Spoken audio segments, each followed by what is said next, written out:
What's up, world?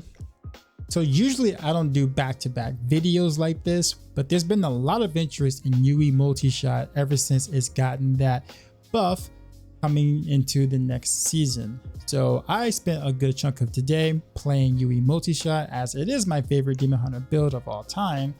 And come to find out, there's definitely some new things that you can do this time around that you could not do before due to the season's theme.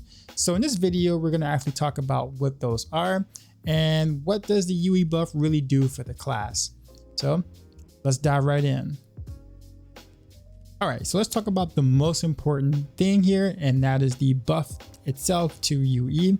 It went from 350% to 1700% for the 6-piece. And I know that sounds really big, but the reality is that it's about a 10 GR buff, which again also sounds large, but you also have to remember that UE and Natalia's were the two worst sets for Demon Hunter. They were basically D tier or F tier.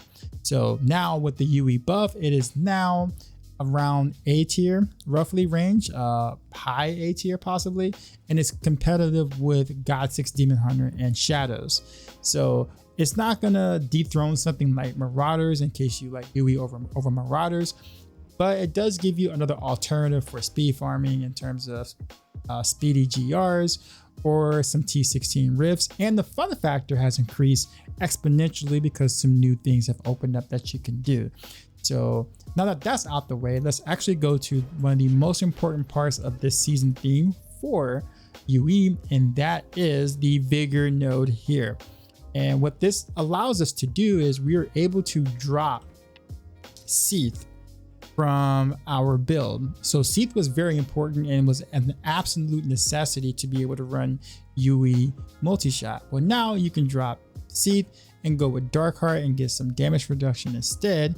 But it also means that the idea of running Dawn to have permanent vengeance is no longer as important anymore because we have resources now. Before we dive into the different combinations, this is pretty much a standard UE setup. You have your Zay's Gem, you're trapped, you're being the powerful when it comes to doing speeds, wraps, of course, Captain Crimson for the Yings. So most of this is pretty standard, but what I really want to get into is the speed version of this build that's going to be a little different than how you used to play it.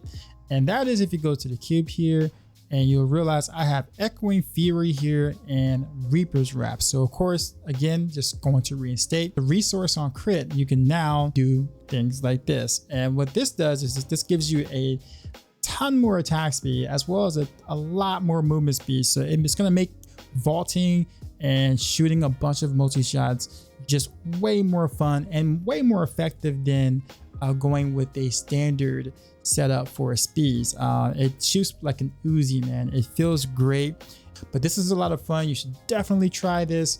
This makes pretty much building a UE, in my personal opinion, just worth it for the fun factor alone. So for veterans, my favorite new push setup here, all right, is this one here. And this actually has the Odysseys in the cube instead of Dawn, and this will actually give us a good 5 GRs with the damage buff if we can keep the entangling shot chains on. So if you wanted to take a look at the build itself, you got chain gang, you got arsenal. I chose arsenal over physical here. Reason being is because we can now do the ambush passive, whereas before we really couldn't do that if we were doing a proper UE push.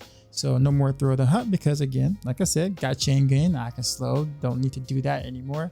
And everything else kind of for the most part stays the same, but that's the biggest part of it. So if you can keep up your chains as you're doing your stuff in the GR, this becomes a pretty significant buff in terms of the higher GRs are concerned. And Hunter's Wrap is here to kind of make it feel a little less clunky when you're rotating out with your generator, whether you're doing 3 multi-shots to 1 chain, etc. However you want to do it. But Hunter's Wrap, I think here makes the most sense in helping you maintain consistency and keeping your chains up. Another different variation, which is pretty cool too as well, especially for those who really like physical.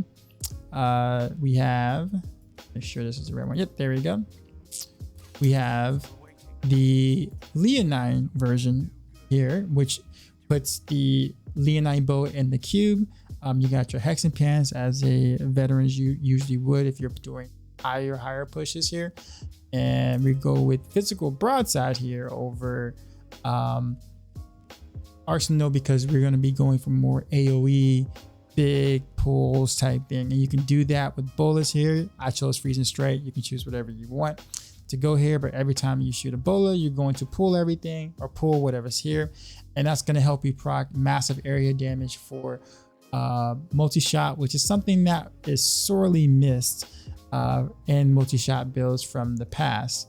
So you got that going on here, and this is like also a really neat and cool variant that helps bump up UE multi-shot a couple of tiers in which we normally couldn't do before.